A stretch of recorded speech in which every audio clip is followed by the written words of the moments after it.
Tere! Minu nimi on Vilja. Olen positiivsete muutuste doktor ja täna läheme vaatame, kuidas minu patsient on peale konverentsi muutunud. Lähme! Päris hea. Eks ju. Ja selle teise miljardi eest veel selline.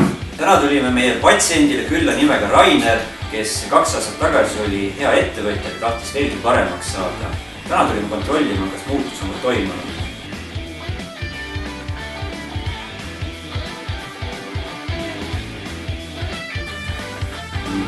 Kuidas siis edukas firmajuht kommenteerib hetkeseisu? Meeldiv on järjekordse koostööpartneriga kirjutada alla mõlemikpoolselt kasulik leping.